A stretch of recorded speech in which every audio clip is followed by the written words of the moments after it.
Apocalipse, capítulo 2, versos de 8 a 11. Vamos ler de maneira responsiva. Eu lerei versículos pares, a igreja versículos ímpares. Assim está escrito na palavra: ao anjo da igreja em Esmirna escreve: essas coisas diz o primeiro e o último, que esteve morto e tornou a viver.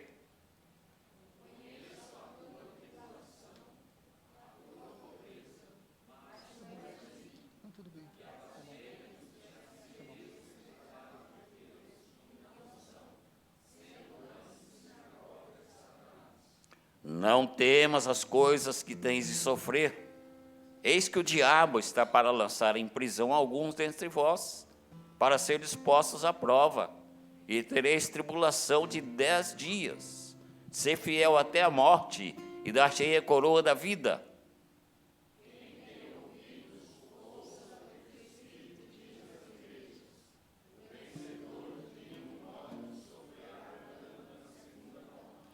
Juntos, novamente, versículos 9 e 10. Aliás, 10 e 11. Não temas as coisas que tens de sofrer.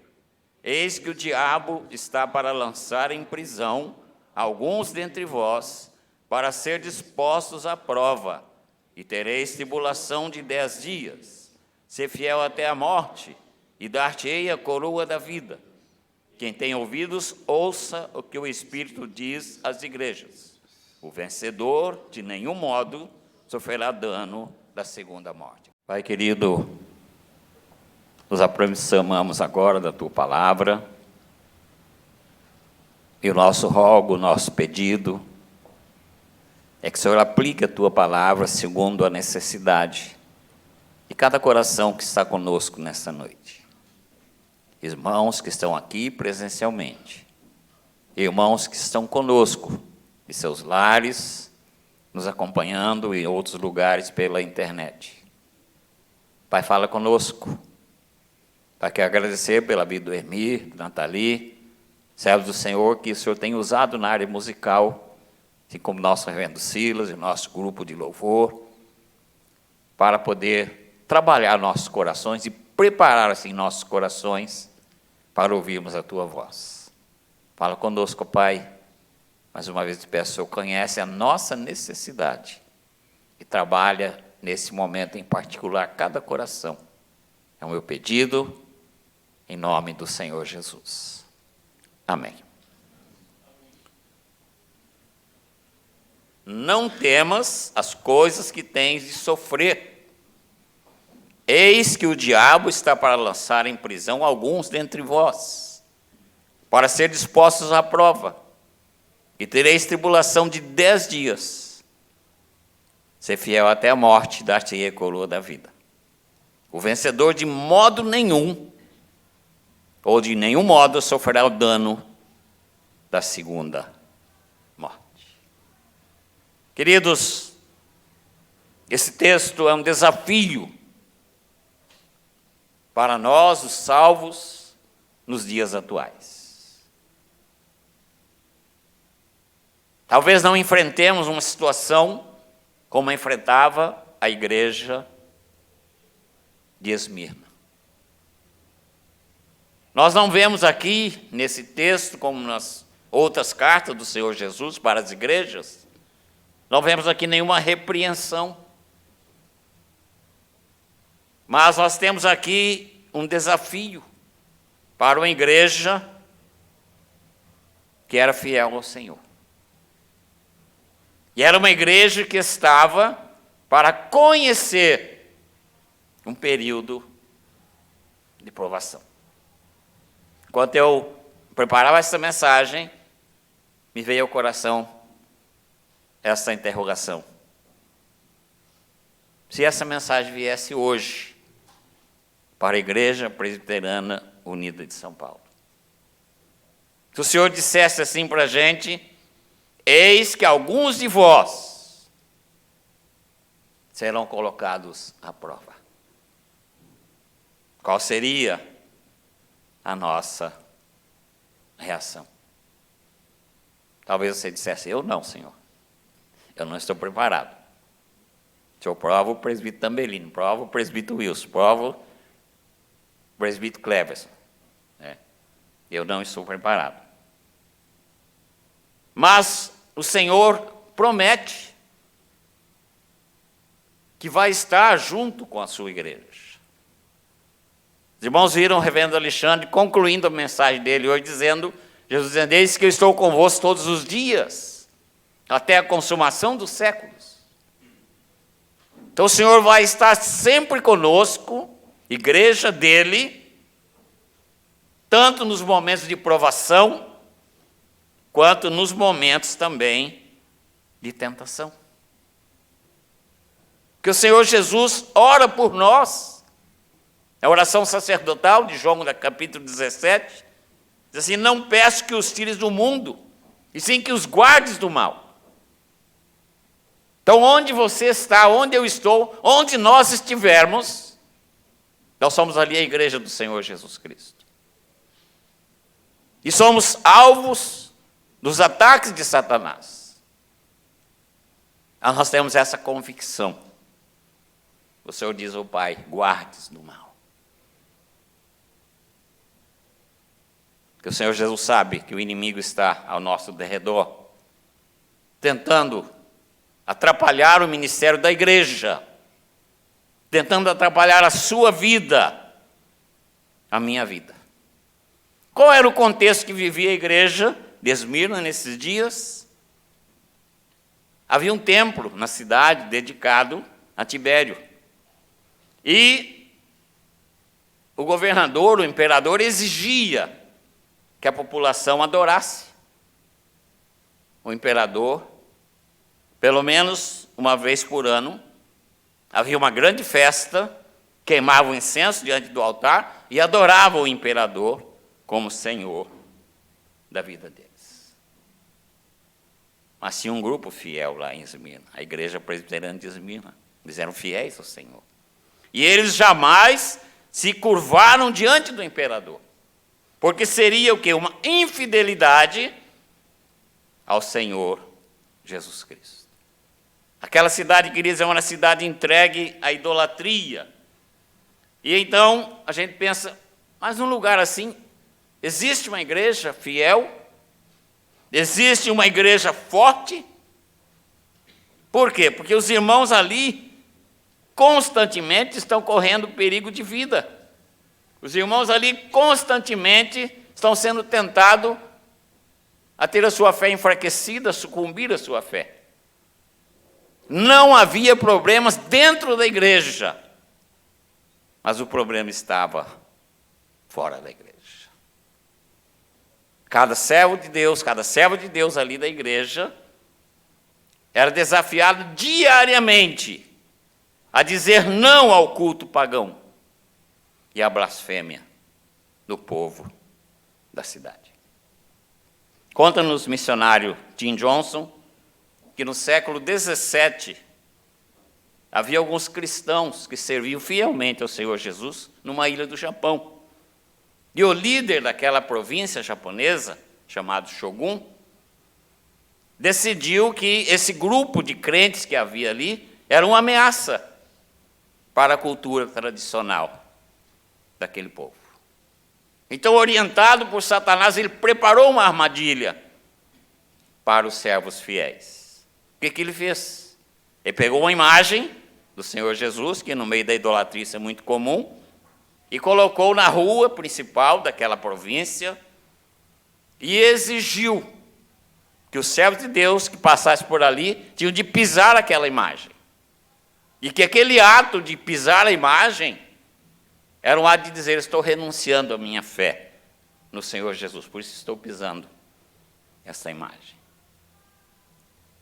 E quando essa armadilha foi encerrada, diz o missionário que 26 pessoas tinham recusado a pisar aquela imagem.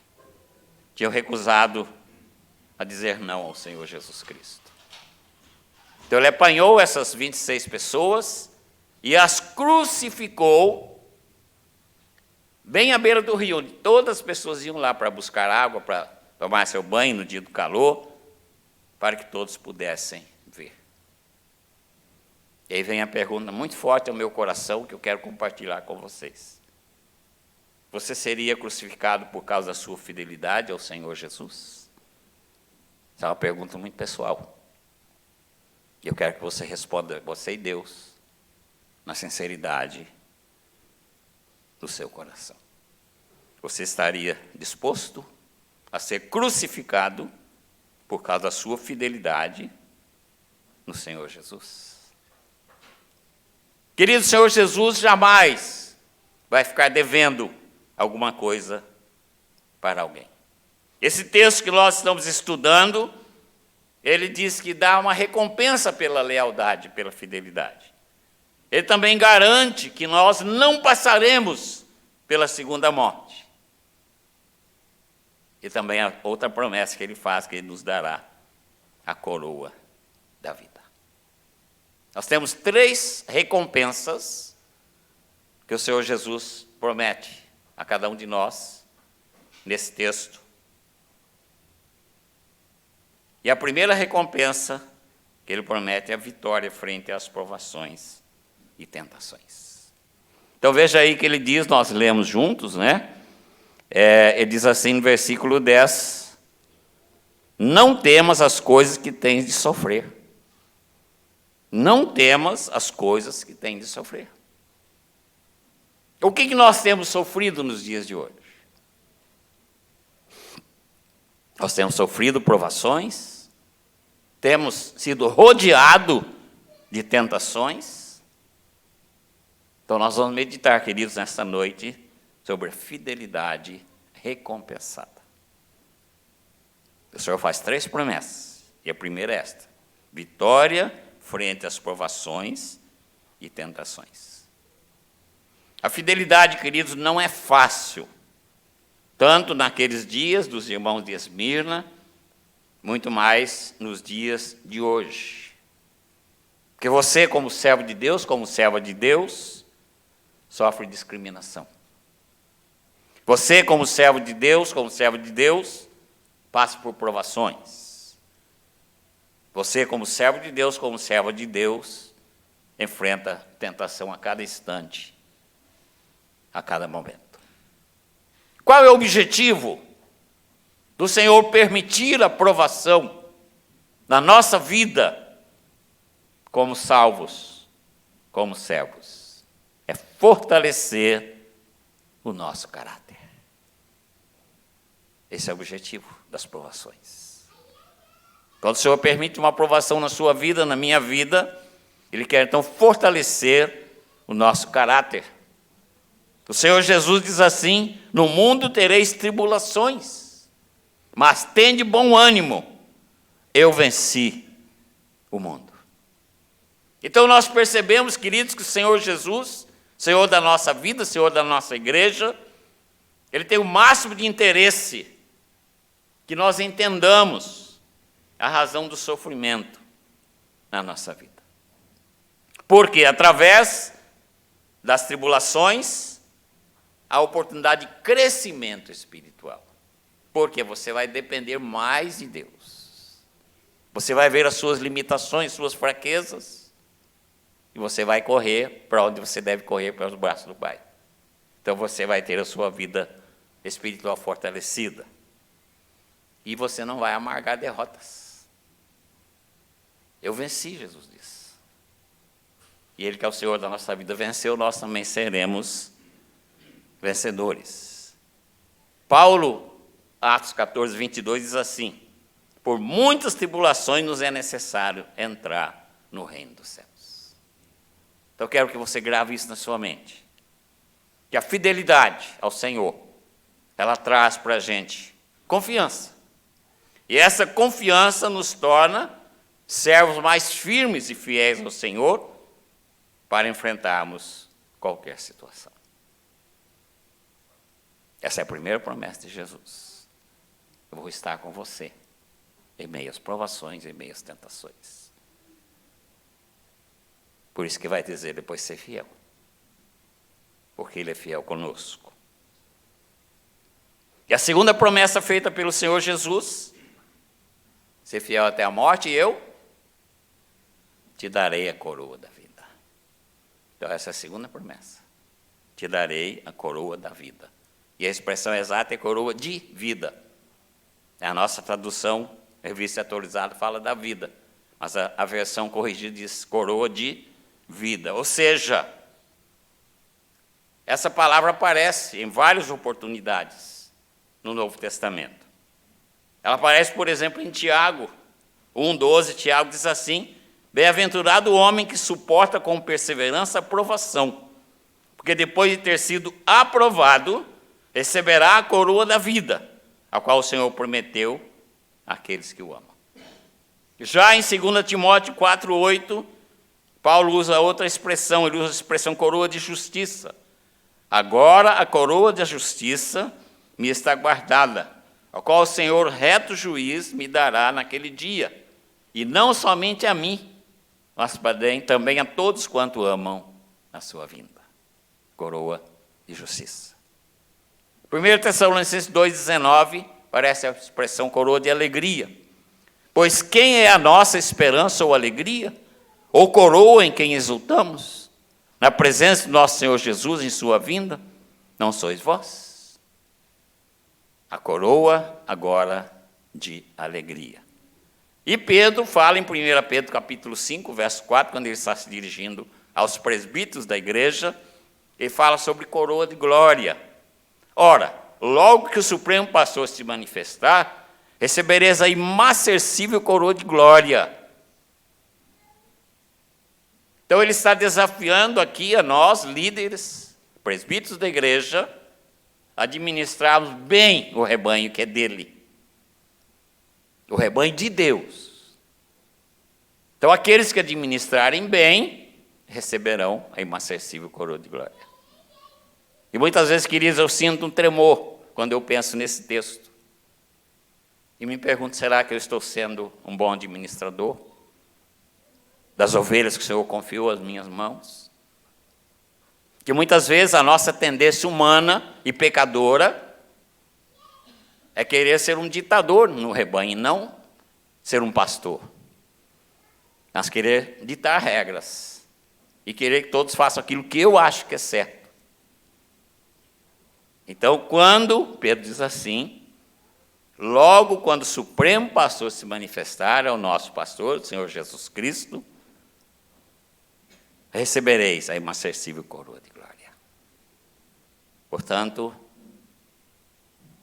ser fiel até a morte, eu te darei a coroa da vida.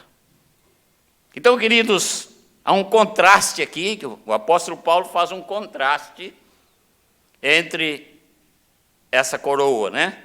A coroa eterna do servo fiel ao Senhor Jesus Cristo e a coroa perecível de louro, que naquela época era comum. Nas Olimpíadas, o vencedor receberia uma coroa de louro, que era feita de plantas, né? E o prêmio dos vencedores era essa coroa de louro. E Paulo diz assim: todo atleta em tudo se domina. Aqueles para alcançar uma coroa corruptível, nós, porém, a incorruptível. Então vale a pena ser fiel ao Senhor Jesus Cristo. Por quê? Ele vai estar conosco em meio às tribulações. Seremos vencedores em meio às provações, em meio às tentações. Em segundo lugar, ele também nos promete a coroa, né, a coroa de vida. E essa coroa que Pedro diz, coroa imarcessível de glória, é uma coroa que jamais perde o seu brilho. As irmãs sabem que seus metais preciosos lá em casa, de vez em quando, precisam de dar um brilhozinho, né?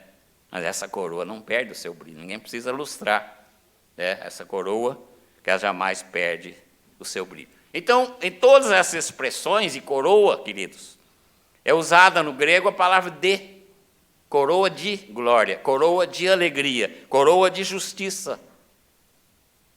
Então, é o material de que é feita a coroa.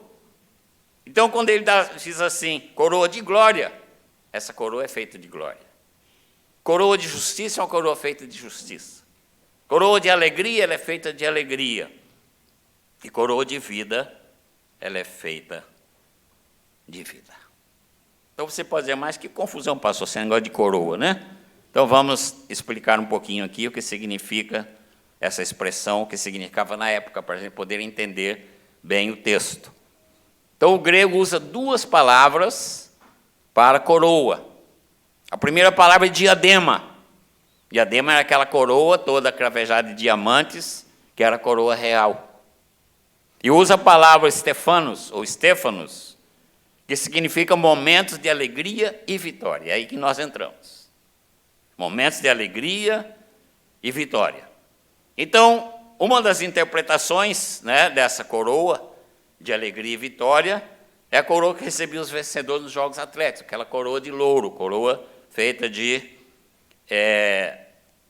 plantas, né? E Esmirna tinha sua grande Olimpíada, e ali tudo chamava a atenção de todos, pela fama desses grandes jogos. Então o vencedor recebia uma coroa de louro. Aplicando isso à nossa vida, o servo fiel ao Senhor Jesus é desafiado a ganhar a coroa de louro da vitória na luta pela vida. Nós estamos numa luta constante, a cada dia, a cada momento, nós estamos lutando. Nós estamos correndo a carreira que nos está proposta, como dizem Hebreus, mas nós caminhamos já seguros, convictos da vitória. Nós sabemos que quando chegarmos lá no final dessa carreira, o Senhor Jesus vai nos dar a coroa da vitória. Então esse é um grande desafio para as nossas vidas, como era um desafio para aqueles atletas conquistar a coroa. Eu tenho um sobrinho que é maratonista, ele sempre me liga e fala, tio, estou indo correr, ora por mim. Depois fala, você ganhou, ele dá uma risadinha e fala, infelizmente não. Então tem de haver um preparo, né, para essa corrida, e nós estamos sendo preparados na nossa vida espiritual, nosso crescimento espiritual, nosso conhecimento da palavra de Deus, estamos nos preparando. E estamos correndo já, com essa certeza, com essa convicção.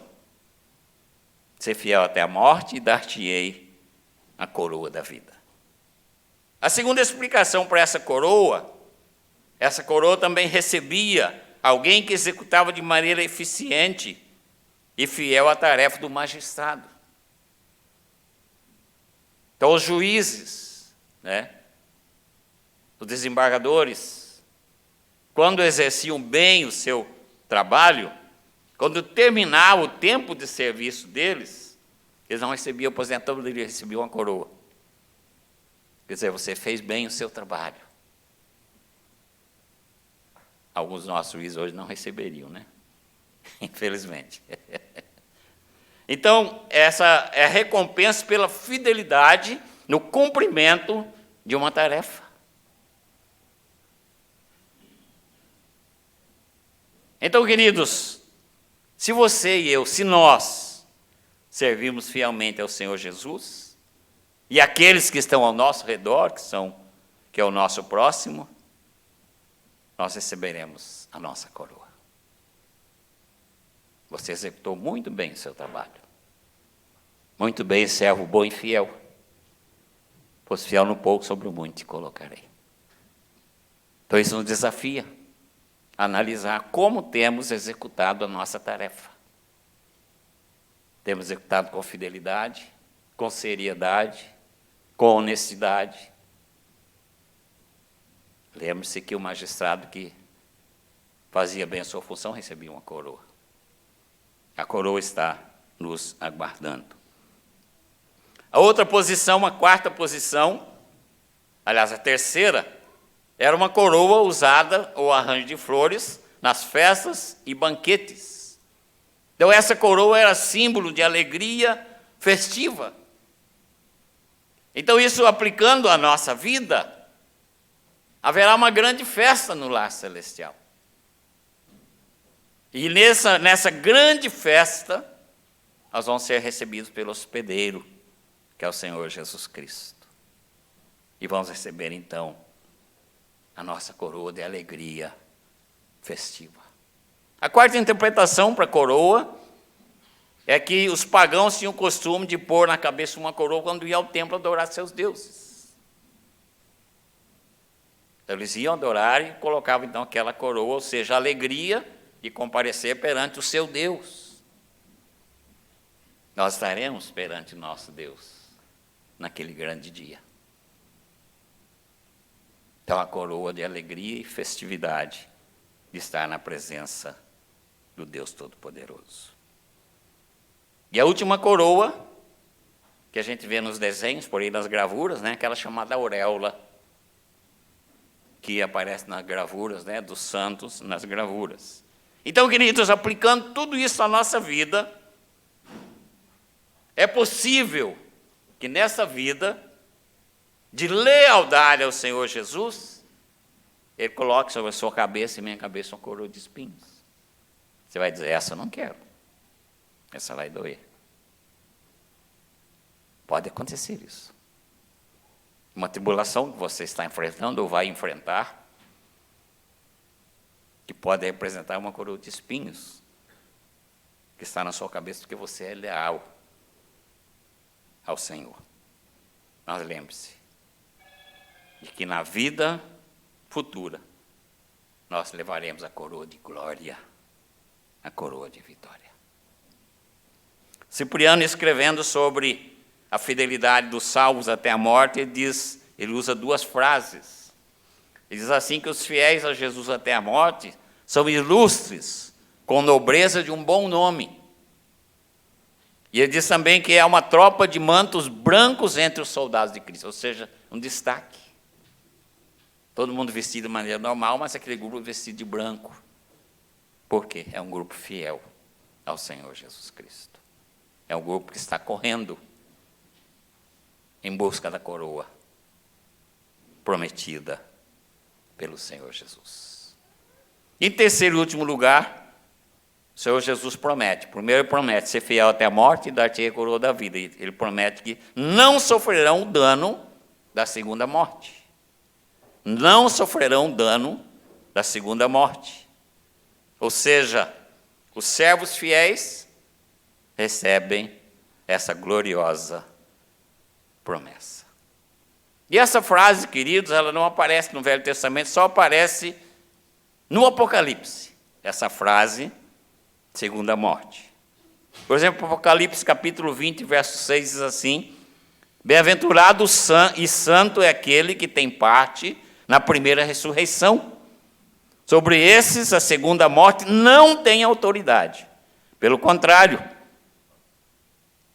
serão sacerdotes de Deus e de Cristo e reinarão com eles 1000 anos. Capítulo 20, verso 14. Então a morte e o inferno foram lançados para dentro do lago de fogo. Essa é a segunda morte, o lago de fogo. E 21, 8. Quanto, porém, aos covardes, aos incrédulos, aos abomináveis, aos assassinos, aos impuros, aos feiticeiros, aos idólatras e a todos os mentirosos, a parte que se lhes cabe será no lago que arde com fogo e enxofre, a saber, a segunda morte. E como é que as pessoas da época que foi escrito o Apocalipse interpretavam essa frase, segunda morte? Entre os judeus e saduceus, eles criam que não aconteceria nada. Morreu, acabou. E essa é a posição do ateu. Me lembro uma vez, o ano 1974, mês de julho, eu estava em Goiânia, trabalhando no acampamento Boa Esperança,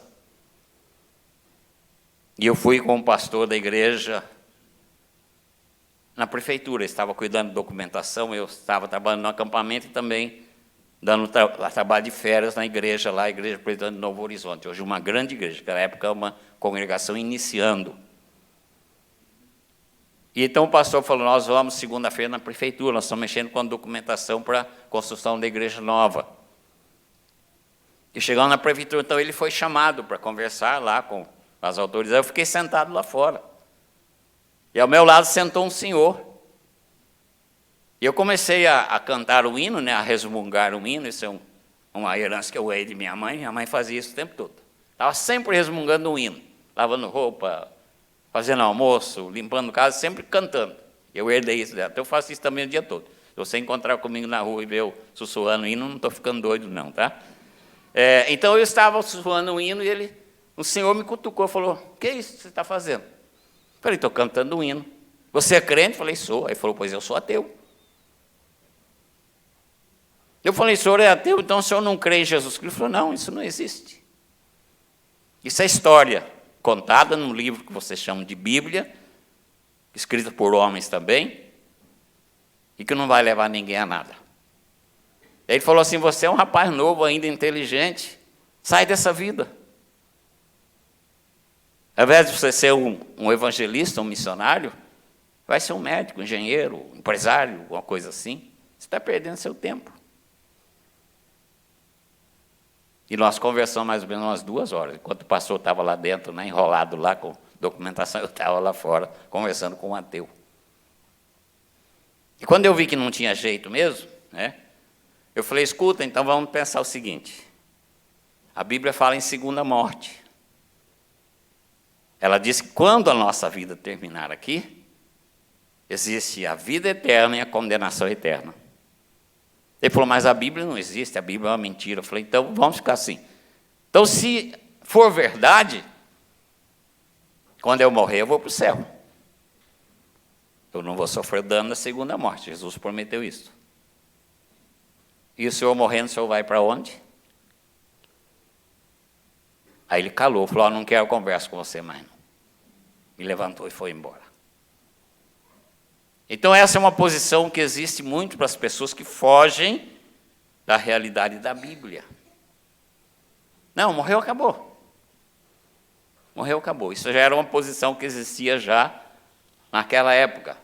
Por exemplo, Eclesiastes capítulo 9, versos 4 e 5, tem uma expressão assim, melhor é o cão vivo que o leão morto. Quer dizer, morreu, acabou. Ninguém vale nada depois da morte. Há uma aniquilação, há uma extinção, e todo mundo é igual.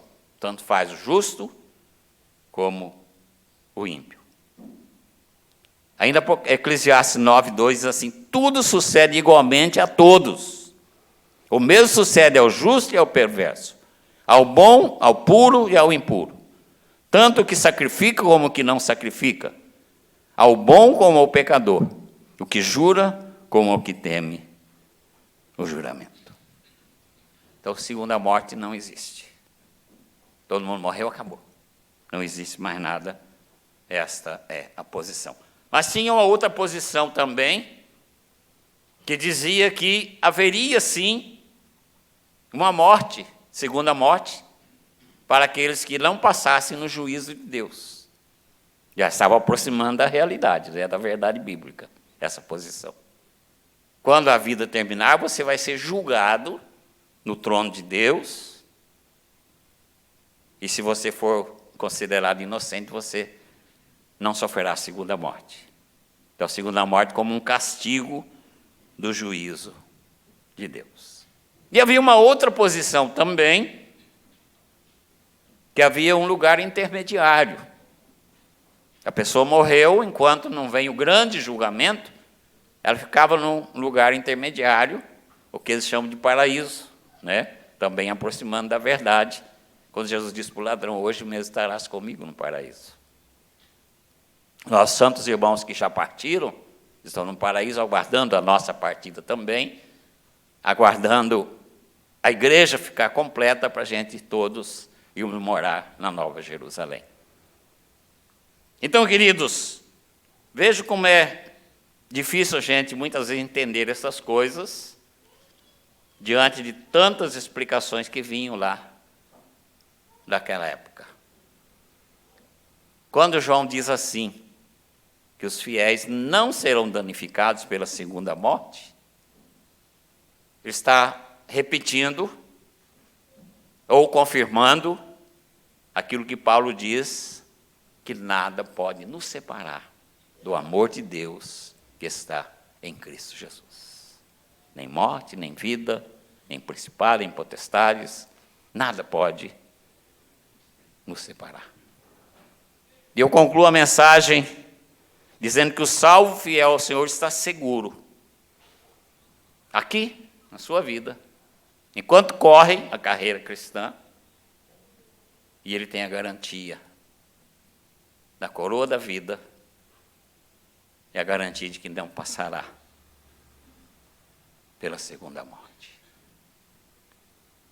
A fidelidade não está condicionada ao ambiente. Voltemos para Esmirna, que os irmãos viviam como se fosse uma panela de pressão. Eles viviam sob pressão. Talvez você também esteja vivendo sob pressão. Eu gosto sempre de perguntar para a pessoa que eu não conheço, né? Como é que é o seu ambiente de trabalho? Porque muitas vezes o ambiente de trabalho é um momento de pressão.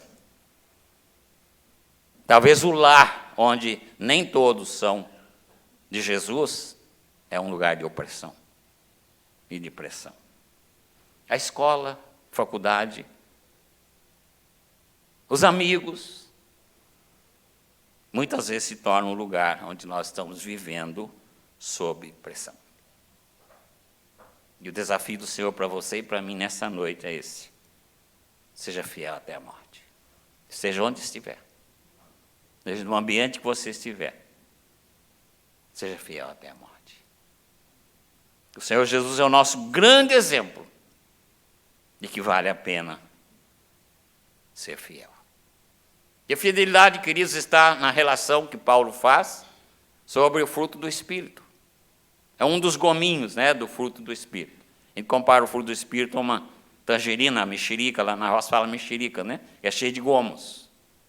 Então o fruto do Espírito é assim, ela é composto de várias partes, a fidelidade é uma dessas partes. E a fidelidade, eu queria que você guardasse bem isto, é algo central na experiência pessoal de cada salvo. É uma experiência sua, pessoal sua. Você pode ouvir o pastor Camargo falar sobre isso, o pastor Rossi, pastor Silas, pastor João, pastor Alexandre e outros pastores falar sobre isso. É uma experiência sua. E esse é o desafio para você nesta noite, para que seja fiel ao Senhor Jesus Cristo, onde você estiver. Porque Ele tem promessas para você. Ele tem promessas. Quais são as 3 promessas que Ele fez para a gente no texto? Quais são as 3 promessas? Vamos lá? Qual a primeira promessa?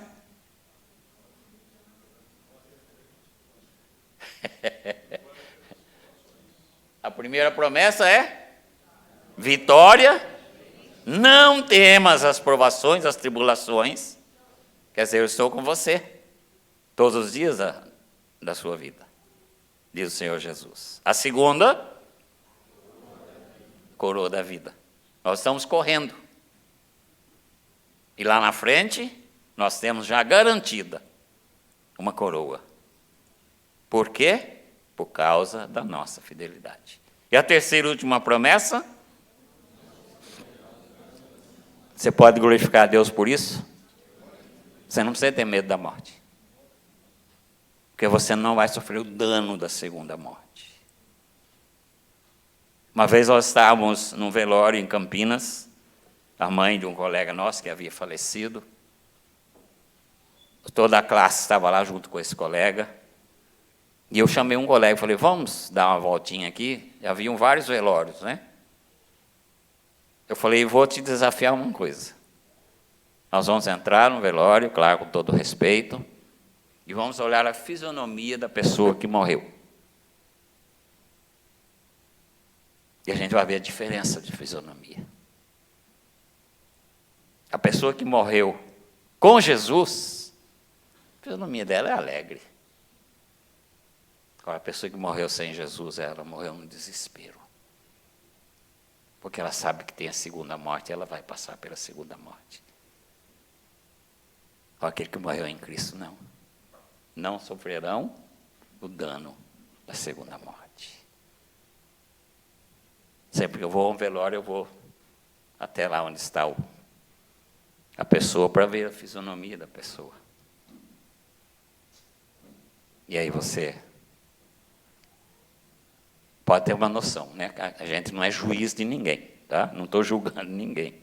Jesus não me constitui o juiz.